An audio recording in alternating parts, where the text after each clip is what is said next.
ఈరోజు గుణవతి అయిన స్త్రీ అనే అంశం మీద మాట్లాడబోతున్నాను. స్త్రీలు నేర్చుకోవాల్సిన చాలా సత్యాలు ఉన్నాయి. పరిశుద్ధ గ్రంథంలో, పాత నిబంధనలో, క్రొత్త నిబంధనలో మరి ఘనత నొందిన స్త్రీలు ఉన్నారు, చెడిపోయిన స్త్రీలు ఉన్నారు, కట్టిన స్త్రీలు ఉన్నారు, కూలగొట్టిన స్త్రీలు ఉన్నారు, రాజులను సహా నశింపజేసిన స్త్రీలు ఉన్నారు, మరి ఎంతో భక్తురాండ్రు ఉన్నారు, జ్ఞానవంతులు ఉన్నారు, ప్రవక్తలు ఉన్నారు. ఇవన్నీ కూడా మనం స్టడీ చేయాలి. ముఖ్యంగా దేవుడు నాకు ఇచ్చిన దర్శనము, యునైటెడ్ పీపుల్ ఫెలోషిప్కి వచ్చే ప్రతి స్త్రీ కూడా దేవుని యందు భయభక్తులు గల స్త్రీగా, ఒక జ్ఞానవంతురాలుగా, తన కుటుంబము కట్టుకునే రీతిగా స్త్రీలు తమ ప్రవర్తనను చక్కబెట్టుకొని తమ కుటుంబాలను చక్కగా కట్టుకున్నప్పుడు, చక్కగా కట్టబడిన కుటుంబాలే ఒక గొప్ప సంఘముగా మారిపోతుంది కదా. అలాగే పరలోక రాజ్యాన్ని కూడా మనం కట్టగలమని మరి ఈ కార్యాన్ని దేవుడు దీవించినట్లు దేవుడు నాకు తగిన వర్తమానము తగిన సమయంలో ఇవ్వడానికి కూడా మీరు ప్రార్థించాలని నేను కోరుతున్నాను. గుణవతి అయిన స్త్రీ అనే ఆ అంశం మీద దేవుని వాక్యాన్ని మనం ధ్యానించుకుందాం. ఈ గుణవతి అయిన స్త్రీ ఎక్కడుంది బైబిల్లో అన్నప్పుడు, సామెతలు 31:10 నుండి 31 వచనాల్లో గుణవతి అయిన స్త్రీ గురించి వివరణ మనము చూస్తున్నాం. ఒక చక్కని తల్లి ఎలా ఉండాలి, ఒక చక్కని భార్య ఏ విధంగా ఉండాలి, మరి ఒక ఇల్లాలు ఏ విధంగా ఉండాలి, ఇవన్నీ కూడా సామెతలు 31:10 వచనం నుండి 31 వచనాల్లో మనం చూస్తున్నాం. 10వ వచనం చూడండి. గుణవతి అయిన భార్య దొరుకుట అరుదు, అట్టిది ముత్యము కంటే అమూల్యమైనది. ఆమె పెనిమిటి ఆమె యందు నమ్మిక ఉంచును, అతని లాభప్రాప్తికి వెలితి కలగదు. ఆమె తాను బ్రతుకు దినములన్నీ అతనికి మేలు చేయదు కానీ కీడేమీ చేయదు. ఒక గుణవతి అయిన భార్య ఒక స్వభావ లక్షణాలన్నీ కూడా పరిశుద్ధ గ్రంథంలో ఒక అధ్యాయం ఒక స్త్రీ కొరకు కేటాయింపబడిందంటే అది ఎంత ప్రాముఖ్యమైందని మనం గమనించాలి. A virtuous woman, her character, her conduct, how it should be. మరి ఇక్కడ ఇది ముత్యము కంటే అమూల్యమైంది. ఒక ముత్యము మరి కనుక్కోవాలంటే, వెతకాలంటే సముద్రపు అంతర్భాగంలోకి వెళ్ళాలి. చాలా విలువైంది, అమూల్యమైంది. గుణవతి అయిన స్త్రీని విలువైన ముత్యంతో పోల్చినారు.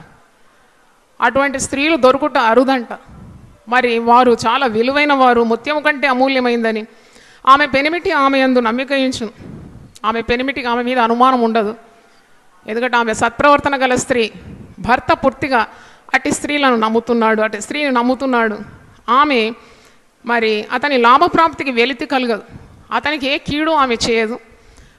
ఆమె అతనికి తోడ్పడుతుంది కానీ ఆమె మరి తాను బ్రతుకు దినములన్నీ భర్తకు మేలు చేస్తుంది కానీ కీడేమీ చేయదట. ఆమె గొర్రెబొచ్చును అవిసనాలను వెతుకును, తన చేతులారా వాటితో పని చేయను. చాలా కష్టపడి పని చేస్తుందంట ఈ గుణవతి అయిన స్త్రీ. ఈ గుణవతి అయిన స్త్రీకి మొట్టమొదటి లక్షణం ఏం కావాలంటే దేవుని యందు భయభక్తులు గలది స్త్రీగా ఉండాలని 30వ వచనంలో ఉంది. అందము మోసకరము, సౌందర్యము వ్యర్థము, యెహోవా యందు భయభక్తులు కలిగిన స్త్రీ కొనియాడబడును. అంటే that is the key word. అంటే ఒక గుణవతిగా ఉండాలంటే ఆమె దేవుని యందు భయభక్తులు గల స్త్రీగా ఉండాలి. లేకుంటే ఈ సుగుణాలన్నీ ఆమెలో ఉండవు. క్రొత్త నిబంధనకు వస్తే ఆమె యేసు ప్రభువును రక్షకునిగా స్వీకరించిన స్త్రీగా ఉండాలి. ఆమె పాపములకు యేసు రక్తం ద్వారా నివారణ కలిగిన స్త్రీగా ఉండాలి, ఒక పరిశుద్ధమైన స్త్రీగా ఉండాలి. ఆమె మరి యేసు ఆత్మ ద్వారా ఉద్భవించిన ఫలములన్నీ కలిగి ఉంటుంది. ప్రేమ, సంతోషం, సమాధానం, దీర్ఘశాంతం, విశ్వాసం, సాత్వికం, దయాళుత్వం, మంచితనం, ఆశానిగ్రహం, ఇలా స్వభావాలన్నీ కూడా ఆమెకు ఆత్మ ద్వారా లభిస్తుంది. ఇక్కడ చూస్తే ఆమె గొర్రెబచ్చును అవిసనారను వెతుకును, తన చేతులారా వాటితో పని చేయను. అంటే చాలా కష్టజీవి అన్నమాట. గుణవతి అయిన స్త్రీ అనే అంశం మీద ధ్యానిస్తున్నాము. ఆమె సోమరిని కాదు, ఆమె చాలా కష్టపడి పని చేస్తుంది. బైబిల్లో కూడా ఉంది కదా, ఆమె చేతులారా కష్టపడుతుంది తన కుటుంబం కొరకు. ఆమె తన భర్తకు సహాయపడుతుంది. ఇంటి వారందరికీ కూడా ఆమె మేలుకరంగా ఉన్నది. ఆమె ఒక కష్టజీవి అని మనకు అర్థమవుతుంది. She is a hard worker. వర్తకు పోవడలు దూరం నుండి ఆహారం తెచ్చినట్టు ఆమె దూరం నుండి ఆహారం తెచ్చుకొను. ఆహారం అక్షరార్థ ఆహారమైన, ఆత్మీయ ఆహారమైన ఈ గుణవతి అయిన స్త్రీ తన కుటుంబానికి సరిపోయే రీతిగా చాలా కష్టపడి ఆహారం సంపాదించుకుంటుంది. ఆమె దూరం నుండి ఆహారం తెచ్చుకొను. మరి ఆమె చీకటితోనే లేచి తన ఇంటి వారికి భోజనము సిద్ధపరచును. ఆమె చీకటితోనే లేస్తుంది. చీకటితోనే లేచి ఇంటి వారికి భోజనం సిద్ధపరచడం మాత్రం కాదు, ఇంటి వారి కొరకు ప్రార్థన చేస్తుంది. ఒక గుణవతి అయిన స్త్రీ ఎప్పుడు తన భర్త కొరకు ప్రార్థన చేస్తుంది. ఒక గుణవతి అయిన స్త్రీ తప్పకుండా తన దేవుడు తనకి ఇచ్చిన పిల్లల కొరకు విజ్ఞాపన చేస్తుంది. ప్రార్థన అయిన తర్వాత తన ఇంటి పనులన్నీ చేస్తుంది, ఇంటి వారికి భోజనం సిద్ధపరుస్తుంది, తన పనికత్తెలకు భత్యము ఏర్పరచును. గుణవతి అయిన స్త్రీ కష్టజీవి, ఆమెకు పనికత్తెలు ఉన్నారు, వారి కొరకు కూడా ఆమె భత్యము ఏర్పరుస్తుంది.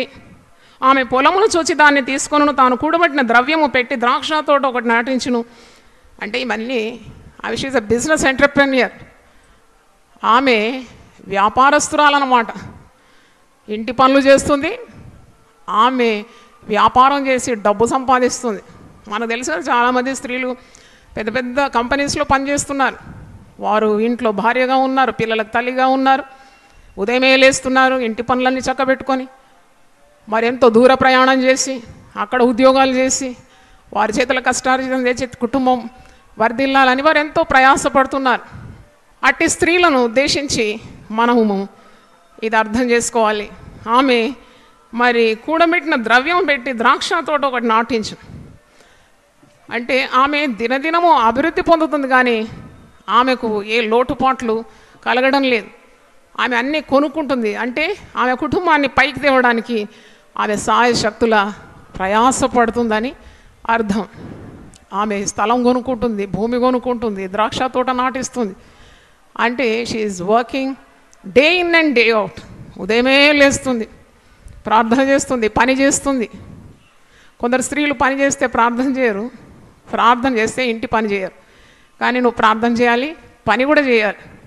ఈమె మరి నడికట్టు చేత నడుము బలపరుచుకొని చేతులతో బలముగా పని చేయను. She works very hard. ఆమె నడుము కట్టుకుంటుందండి.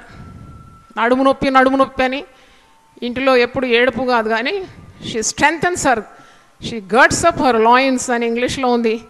ఆమె నడికట్టు చేత నడుము బలపరుచుకొని ఆమె చేతులతో బలముగా పని చేస్తుందట.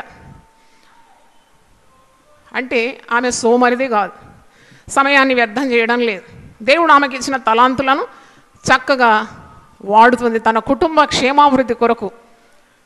ఆమె దివారాత్రులు ప్రయాస చేస్తుంది, కృషి చేస్తుందని మనకు అర్థమవుతుంది. 18వ వచనం చూడండి. తన వ్యాపార లాభము అనుభవించే తెలుసుకును. రాత్రి వేళ ఆమె దీపము ఆరిపోదు. ఆమె దీపం ఆరిపోదట. అంటే రాత్రి కూడా పనిచేస్తుంది. రాత్రి ఒకవేళ ప్రార్థన చేస్తుందేమో, దేవుని వాక్యం చదువుతుందేమో, ఆమె దీపము రాత్రి వేళ ఆరిపోవడం లేదు. మరి రేయి మొదటి జామున ఆమె లేస్తుంది. ఇంకా చీకటిగా ఉండగానే ఆమె లేస్తుంది. ఈమె ఎప్పుడు నిద్రపోతుందో నాకు తెలియదు, కానీ ఈమె చాలా కష్టజీవి అని అర్థమవుతుంది. 19వ వచనం. ఆమె పంటెను చేతి పట్టుకొని తన వ్రేళ్లతో కదురు పట్టుకొని వడుకును. ఈమెకు రాని పని ఏముంది? ఆమె ఇంట్లో వంట చేస్తుంది, వ్యాపారం చేస్తుంది, దూరం నుండి ఆహారం తీసుకొస్తుంది. ఆమె మరి తన వ్రేళ్లతో కదురు పట్టుకొని వడుకుతుందండి. వడకడం కూడా ఆమెకు తెలుసు. అంటే she is a master of all trades. She can do any job. She is very good at any work. అంటే అంత సామర్థ్యం గల స్త్రీ, గుణవతి అయిన స్త్రీ. అంటే కేవలం ఒక మంచి స్త్రీ అని మాత్రం కాదు, కానీ ఆమెకు సుగుణాలతో పాటు సామర్థ్యం ఉన్నది. She is very able and capable lady. మరి ఇక్కడ 20వ వచనం చూడండి. దీనులకు తన చెయ్యి చాపును, దరిద్రులకు తన చేతులు చాపును. ఈ స్త్రీలో ఉన్న మంచి గుణం ఏంటంటే ఆమె అంతా కూడుపెట్టుకొని స్వార్థం కలిగిన స్త్రీ కాదు, కానీ పేదవారు బీదవారు చూసినప్పుడు ఆమె చేతులు చాపి దీనులకు సహాయపడుతుంది అని ఇక్కడ ఉంది. దీనులకు చెయ్యి చాపు. She is a very generous woman. తర్వాత 21వ వచనం. తన ఇంటి వారికి చలి తగులని భయపడదు. ఆమె ఇంటి వారందరూ రక్తవర్ణ వస్త్రములు ధరించిన వారు. రక్తవర్ణ వస్త్రములు అంటే రక్షణ వస్త్రములని మరి కమెంట్రీలో చూసినాను. అంటే తన ఇంటి వారందరికీ రక్షణ కలిగేంత వరకు ఆమె దీపం ఆరిపోదు, ఆమె ప్రార్థనలు మానదు. కుటుంబం అంతా రక్షింపబడే వరకు ఆమె తప్పకుండా దేవుని సన్నిధిలో ప్రార్థనలు చేస్తుంది అని మనం అర్థం చేసుకోవాలి. ఇంటి వారికి ఏదో కీడు వస్తుందని ఆమెకు భయం ఉండదు. ఎందుకంటే దేవుని కాపుదలలో తన కుటుంబస్తులందరూ ఉన్నారని విశ్వాసం గల స్త్రీ అని మనం అర్థం చేసుకోవాలి. 22, ఆమె పరుపులను సిద్ధపరచుకొనును, ఆమె బట్టలు సన్నని నార బట్టలు, రక్తవర్ణపు వస్త్రములు. రక్తము అనగానే వెంటనే యేసు రక్తం అని దాన్ని మనము అర్థం చేసుకోవాలి. She's washed by the blood of Jesus. ఆమె మరి ఈ రక్షణ వస్త్రములను ధరించుకున్న స్త్రీ, మరి ఆమె రక్షణ ఆనందము గల స్త్రీ అని మనం అర్థం చేసుకోవాలి. 23వ వచనంలో ఆమె పెనిమిటి దేశపు పెద్దలతో కూడా కూర్చొని ఉండును. స్త్రీలను బట్టే పురుషులకు ఘనత వస్తుంది నన్ను అడిగితే. ఎందుకంటే ఒక స్త్రీ, ఒక గుణవతి, సామర్థ్యం గల స్త్రీ, మరి చాలా కష్టజీవి అన్నప్పుడు తప్పకుండా భర్తకు మంచి పేరు వస్తుంది. ఈ స్త్రీని బట్టి భర్తకు గొప్ప పేరు కలుగుతుంది. అందుకే ఇక్కడ ఆమె పెనిమిటి దేశపు పెద్దలతో కూడా కూర్చుండు, గవని అంత పేరు కొనిన వాడై ఉండు. Is well known at the gates of the city. అంటే ఈమె ద్వారా భర్తకు మంచి పేరు వచ్చింది. కొందరు జగడగొండి స్త్రీలు ఉంటారు, గయ్యాళులు ఉంటారు, ఇంటికి చెడ్డ పేరు తెస్తారు, భర్తకు చెడ్డ పేరు తీసుకొని వస్తారు. యోగ్యురాలైతే తన పెనిమిటికి కిరీటం అంట. చప్పట్లు కొట్టి దేవుని స్తుతించండి. యోగ్యురాలు తన పెనిమిటికి కిరీటం, సిగ్గు తెచ్చినది వాని ఎముకలకు కుళ్ళంట. ఇట్స్ అ రాటన్నెస్ అంటూ his bones if she's creating problems. కనుక ఆమె పెనిమిటి దేశపు పెద్దలతో కూర్చుంటాడు, గవని యొద్ద పేరు కొనిన వాడై ఉంటాడు. ఆమె నారబట్టలు వేయించి అమ్మును, నడికట్లను వర్తకులకు అమ్మును. She a business woman. బలమును ఘనతయు ఆమెకు వస్త్రములు. She is strong lady. She takes care of her health అన్నమాట. చాలామంది స్త్రీలు ఎన్నో రోగాలతో బాధపడుతున్నారు.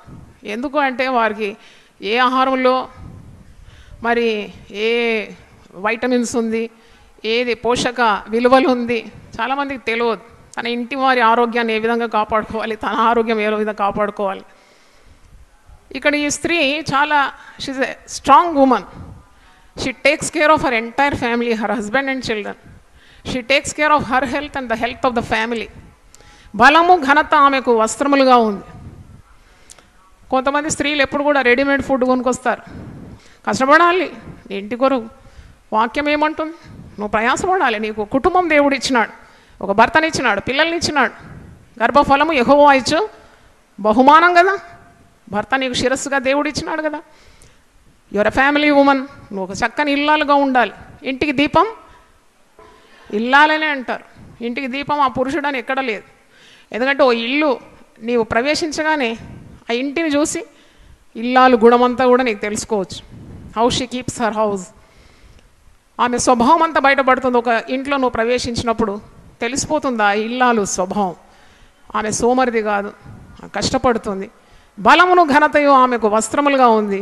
ఆమె రాబో కాలం విషయమై నిర్భయంగా ఉండును. ఈ మాట నాకు చాలా నచ్చింది, అండర్లైన్ చేసుకున్నాను. ఆమె రాబో కాలం విషయమై నిర్భయంగా ఉంటుంది. అంటే ఆమె ఎప్పుడు చింతించి కృంగిపోయి ఏడుస్తూ బాధపడుతూ అనుమానపడుతూ ఉండదు. ఈమె విశ్వాసం గల స్త్రీ. She trust God. ఆమె దేవుని నమ్ముతుంది కాబట్టి ఆమె ఆధారము దేవుడే. తన కుటుంబం కొరకు విజ్ఞాపన చేస్తుంది, ప్రార్థన చేస్తుంది, తన భారం అంతా దేవుని మీద వేస్తుంది. దేవుడు ఆమె కొరకు ఎన్నో మేలులు చేయని ఉద్దేశించి ఉన్నాడు కాబట్టి ఆమె రాబో కాలం విషయం నిర్భయంగా ఉంది. ఆమె దేనికి భయపడదు. కొందరు తల్లులు, స్త్రీలు ముఖ్యంగా నోరు తెరిస్తే భయమే వారి ఇంట్లో మాట్లాడుతూ ఉంటారు. భర్తకు ఏమవుతుందో అని భయం, పిల్లలు చనిపోతారో ఏమో అని భయం, పిల్లలు ఫెయిల్ అవుతారో భయం, భర్త ఇంకా పరిస్థితితో వెళ్ళిపోతాడో భయం, కొంప కూలిపోతుందా అని భయం. ఒక విశ్వాసం గల స్త్రీ, విశ్వాసి అయిన భార్య ఎప్పుడు కూడా అనుమానం కలిగి ఉండకూడదు. God is taking control of your home. ప్రభువే నీ ఇంటికి అధిపతిగా ఉన్నాడు కాబట్టి నువ్వు నిర్భయంగా ఉండాలి, ప్రార్థన చేయాలి, దేవుని మీద ఆధారపడాలి. చింతిస్తూ ఆ చింత భర్తకు, ఆ చింత పిల్లలకి ఇచ్చి ఇంట్లో వాతావరణాన్ని పాడు చేస్తూ ఉంటారు. They spoil the entire atmosphere of the house.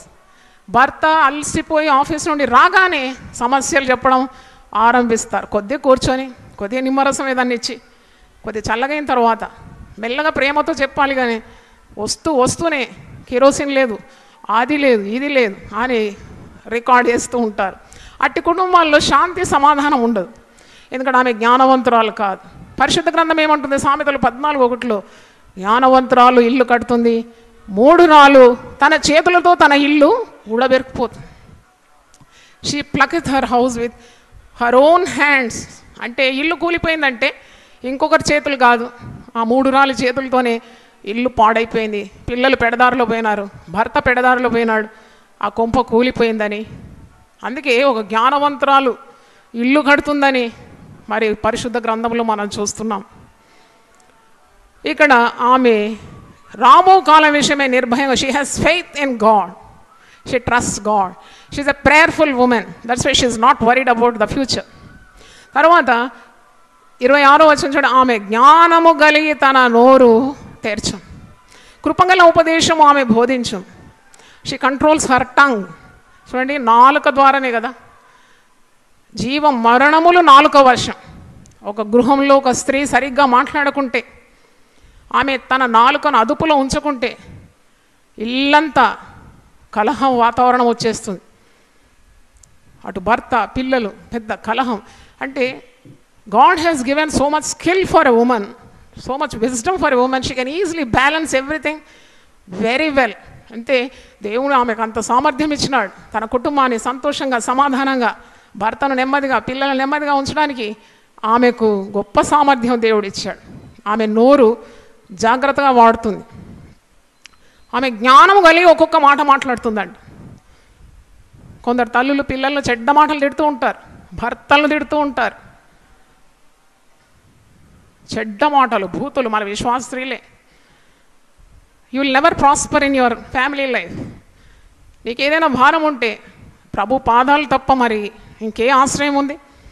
చాలామంది స్త్రీలు నానా రకాలుగా బాధపడుతున్నారు.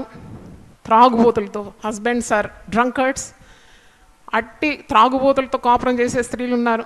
పరస్త్రీ వ్యామోహంలో ఉన్న పురుషులతో కాపురం చేసేవారు ఉన్నారు. దుబారా ఖర్చులు చేసే పురుషులతో కాపురం చేసేవారు ఉన్నారు. అనారోగ్యంతో బాధపడే స్త్రీలు ఉన్నారు. సమాధానం లేని స్త్రీలు ఉన్నారు. పిల్లలు మాట వినకుండా ఎంతో భారంగా ఉన్న స్త్రీలు ఉన్నారు. కానీ ఇటువంటి స్త్రీలందరికీ కూడా ఒకటే మార్గం, ఏసే మార్గం అని నేను చెప్పగలను. దేవునికి స్తోత్రం. ప్రార్థన చేసే స్త్రీ ఉంటే ఆ కుటుంబం పతనం కాదు. A family will not be cast down or break down if there is a praying woman in the house. ఆమె ప్రార్థన చేస్తుంది కాబట్టి దేవుడు తన కనికరాన్ని భర్త మీద, పిల్లల మీద తప్పకుండా కుమ్మరిస్తాడు. కీడు రాకుండా కాపాడుతాడు. పిల్లలను, కుటుంబాన్ని చక్కగా కాపాడుతాడు. దేవుని ఆశ్రయించే స్త్రీలుగా ఉండాలి. సమస్యలు లేవని కావు, ప్రతి ఒక్కరికి సమస్య ఉందండి. కొంతమందికి అనారోగ్యత ఉంది, టెన్షన్స్ ఉంది, బీపీ, షుగర్, కొలెస్ట్రాల్, ఇలాంటి బాధలు స్త్రీలకు ఉన్నాయి. కానీ మర్చిపోకండి, యేసు ప్రభు స్త్రీలను ప్రేమిస్తున్నాడు. మీకు సంతోషం ఉంటే చప్పట్లు కొట్టి దేవుని స్తుతించండి. Jesus loves women. అందుకే నిరాశపడొద్దు, నిస్పృహ చెందొద్దు. యేసు ప్రభు మరి సువార్తల్లో, నేను 4 సువార్తలు తరచి చదివినాను. ఎక్కడైనా ఒక స్త్రీ అనారోగ్యతలో ఉండి యేసు ప్రభు చెంతకొస్తే వెంటనే ముట్టి బాగు చేయలేదా? 12 సంవత్సరాలు రక్తస్రావంతో బాధపడిన స్త్రీ వచ్చినప్పుడు మరి ఆయన చెంగు ముట్టుకొని ఆమె బాగైంది. ఆమె రక్తధార అరికట్టెనని వాక్యంలో చూస్తున్నాం. మరి పాపంలో పడిన స్త్రీ వచ్చి పాదాల మీద పడినప్పుడు ఎంత ప్రేమతో ప్రభు ఆమెను చేరదీసి ఆమె పాపాలు క్షమించి సమాధానం గలదానివై నువ్వు వెళ్ళమని చెప్పలేదా? ఒక విధవరాలు భర్తను పోగొట్టుకుంది, ఓ ఏకైక కుమారుడు కూడా చనిపోయినాడు. అట్టి వ్యధలో, బాధలో, కన్నీళ్ళలో ఉన్నప్పుడు యేసుప్రభు వచ్చి పాడెను ముట్టి ఆ కుమారుని బ్రతికించి తిరిగి తల్లికి అప్పగించలేదా? అంటే God definitely cares for women. మమ్మల్ని ఎవరు పట్టించుకుంటారు? భర్తలు పట్టించుకోకుంటే నన్ను అడిగితే you are very lucky, you can turn to God. భర్త అడగలేదు, తిన్నావా అని అడగలేదు. చిన్న చిన్న కార్యాలకు ఇంటి వాతావరణం అంతా పాడు చేసే స్త్రీలు ఉన్నారు. నాకు నడుము నొప్పి వచ్చింది, నన్ను అడగలేదు, నన్ను డాక్టర్ దగ్గర తీసుకెళ్ళలేదు. ఎవరు తీసుకెళ్ళాలి? నువ్వు వెళ్ళాలి అంతే. అంటే you should be such a smart women. ఎవరో ఏదో నీకు చేయాలని, ఎవరో నిన్ను మరి ఆదరించాలని, నీ కార్యాలు చేయాలని ఆశించకూడదు. ఈ స్త్రీని చూడండి, how dynamic women she is. She is a giver అంతే. అక్కడ భర్తకు పరిచర్య చేస్తుంది, ఇక్కడ పిల్లలకు పరిచర్య చేస్తుంది, అక్కడ పనికత్తెలకు భోజనము భత్యం ఏర్పాటు చేస్తుంది, వ్యాపారం చేస్తుంది, కష్టం చేస్తుంది, ఇంటి వాతావరణం అంతా చక్కబెడుతుంది. పెనిమిటి దేశ పెద్దలతో కూర్చుంటున్నాడు. ఇంకా క్రిందికి చూస్తే ఆమె పిల్లలందరూ లేచి ఆమెను ఏమంటున్నారంట? ధన్యురాలు అంటున్నారంట. చప్పట్లు కొట్టి దేవుని స్తుతించండి. ఆమె చాలా తెలివిగల స్త్రీ, గుణవతి అయిన స్త్రీ, జ్ఞానం కలిగి తన నోరు తెరుస్తుంది, అబద్ధం ఆడదు. స్త్రీలు అబద్ధం ఆడకూడదండి, మీ కుటుంబాలు పాడైపోతుంది. Always speak truth. పిల్లలకు కూడా చిన్నప్పటి నుండి అబద్ధాలు నోరిపోస్తారు. సంకలెత్తుకొని అదో బూచోడు వచ్చినాడు, అదో పిల్లి వచ్చింది, అంత అబద్ధం. చిన్నప్పటి నుండే your feeding lines to your kids. అబద్ధం చిన్నప్పటి నుండి కూడా నువ్వు ఆడకూడదు, నీ పిల్లల్ని ఆడనీయదు. దేవుడు సత్యవంతుడు కదా, ఆయన సత్యమై ఉన్న దేవుడు. కాబట్టి ఇవన్నీ జాగ్రత్తగా పాటించాలి. నీ నోరు భద్రం. నోరు ద్వారానే మరణం, నోరు ద్వారా కీడు. నోటి ద్వారానే దీవెన, నోటి ద్వారానే శాపం. నీకు ఏదైనా బాధ ఉంటే put it at the feet of Jesus. యేసు ప్రభు పాదాల దగ్గర నువ్వు కన్నీళ్లు గార్చి ప్రార్థన చేయి. Never expect anyone to appreciate you. అది స్త్రీలు మొట్టమొదట తొలగించుకోవాలి ఆ మనస్తత్వాన్ని. ఎవరో నిన్ను పొగడాలని, నిన్ను గుర్తించాలని, నువ్వు ఇంట్లో ఎన్ని పనులు చేస్తే ఎవరు మెచ్చుకోవడం లేదని ఇవన్నీ చెత్తబుట్టలో బారేయాలి. నీకు ఒక డ్యూటీ దేవుడు ఇచ్చినాడు, నీ భర్తకు పిల్లలకు పరిచయం చేయాలి. బీ ఎ గివర్, అంతే. నువ్వు ఇచ్చే స్త్రీగా ఉండాలి. చూడండి, ఆమె దీనులకు కూడా చెయ్యి చాపుతుందాడు. పరిచర్య ఆమె నడికట్టు చేత నడుము బలపరుచుకొని ఇంటి పనులని చేస్తుంది, బయటి పనులు చేస్తుంది. ఆమె చాలా జాగ్రత్తగా మాట్లాడుతుందండి. తన పిల్లలతో మాట్లాడినప్పుడు కృపగల ఉపదేశం ఆమె ఇస్తుందండి. పిల్లలు పెడత్రోవలో పోతే పిల్లలు తిట్టడం కాదు, కొట్టడం కాదు, నువ్వు ప్రార్థన చేయి, భారంగా ప్రార్థన చేయి, కన్నీళ్లు గార్చు, ప్రేమతో వారిని స్వాధీనం చేసుకోవాలి. ప్రేమకున్న శక్తి మరి దేనికి ఉందండి లోకంలో? యేసు ప్రభు ప్రేమను గురించి 2013 సంవత్సరాలను వివరించినా తరిగిపోవడం లేదు కదా. They are telling about the love of Jesus still. 2013 సంవత్సరాల నుండి యేసు ప్రేమను వివరిస్తే ఇంకా సరిపోలేదు. కనుక ప్రేమ అనేది చాలా శక్తివంతమైనది. Canker the entire house hold with love. ప్రేమతో నువ్వు స్వాధీనం చేసుకోవాలని మరి వాక్యం కూడా అలాగే మనకు బోధిస్తుంది. 27వ వచనం చూడండి. ఆమె తన ఇంటి వారి నడతలను బాగుగా కనిపెట్టును. ఇంటివారి నడతలను ఆమె బాగా కనిపెడుతుంది. అంటే దాని అర్థం భర్త పోగానే వెంటనే ఆఫీస్ ఫోన్ చేసి వచ్చాడా లేదా అని కనుక్కోవడం, పిల్లలు ఎటో పోతే నువ్వు ఇంకెటో పోయినారని వాడిని వేధించడం అలా కాదు. She has a discerning spirit. వివేచన వరంగల స్త్రీ అన్నమాట. తనకు తెలిసిపోతుంది, భర్త పాపం చేస్తే తెలిసిపోతుంది ఆమె. God will reveal to her. ఎందుకంటే ఆమె పరిశుద్ధమైన స్త్రీ కదా. పవిత్రత ముందు ఎవరికి నిలబడడానికి సాధ్యం ఉంటుంది? అంటే she's a pure woman. She knows when the family is going astray. భర్త పట్టాలు తప్పితే తెలుసుకుంటుంది స్త్రీ. తెలుసుకొని కయ్యాలు కలహాలకు దిగదామె. ఆమె ఎంతో జాగ్రత్తగా ఆ కార్యాన్ని ఆమె ప్రార్థన చేస్తూ జ్ఞానపూర్వకంగా, భర్తను పోగొట్టుకోవడం కాదు, అది పరిశుద్ధ గ్రంథం ఎప్పుడు కూడా ఒప్పుకోదు. చాలా జాగ్రత్తగా తన కుటుంబం పవిత్రమైన మార్గంలో రావడానికి ఆమె ఉపవాసం చేస్తుంది, ప్రార్థన చేస్తుంది, ఆమె బోధిస్తుంది, ఆమె ప్రేమను ప్రత్యక్షం చేస్తుంది. అలాగూ తన కుటుంబాన్ని చక్కగా పొందుగా కాపాడుకుంటుంది. తర్వాత ఆమె ఇంటివారి నడతలను కనిపెడుతుంది. కొంతమంది సేవకురాండ్రు ఉన్నారు, వారు ఊరంతా ఉద్ధరించి తన ఇంటిని పట్టించుకొని స్త్రీలు ఉన్నారు. పిల్లలంతా మార్గంతా పెట్టేటో తిరుగుతున్నారు. కానీ వాక్యం అలాగ చెప్పడం లేదు. నీ ఇంటి వారి నడతలు నువ్వు బాగా కనిపెట్టు. నీకు జ్ఞానం లేకుంటే దేవుని దగ్గర అడిగి పొందుకో. చాలా ఎంత బాధ్యత అండి ఒక తల్లి పాత్ర కుటుంబంలో, ఒక భార్య పాత్ర, ఒక ఇల్లాలు పాత్ర. మనకి ఇక్కడ అర్థమవుతుంది. పని చేయకుండా ఆమె భోజనము చేయదంట. ఆమె పని చేస్తేనే భోజనం చేస్తుంది. అంటే కష్టజీవి కదా. ఆమె భోజన ప్రియురాలు కాదు, ఆమె పని చేస్తుంది. Work comes first to her, then comes food. ఆమె పని చేయకుండా ఆహారం తీసుకోదు. ఆమె కుమారులు లేచి ఆమెను ధన్యురాలందరూ. దేవునికి స్తోత్రం, హల్లెలూయా. చక్కగా నీ జీవితం కాపాడుకుంటే ముసలితనమందు భయపడే అవసరం రాదు నీకు. దిక్కు లేకుండా ముసలితనంలో అటు ఇటు ఆ కొడుకు దగ్గర ఈ బిడ్డ దగ్గర మ్యూజికల్ చైర్ లాగా తిరిగే పని రాదు నీకు. ఎందుకంటే నువ్వు పవిత్రంగా దేవుని ఆశ్రయించిన స్త్రీవి, దేవుని ఆధారం చేసుకున్నావు కాబట్టి. నీ పిల్లలు నిన్ను ప్రేమిస్తారు, నీ పిల్లలు నిన్ను గౌరవిస్తారు. వారు అంటారు, ఇదిగో నా తల్లి ఎలాంటిది, ధన్యురాలు. చప్పట్లు కొట్టి దేవుని స్తుతిద్దాం. My mother is a blessed women.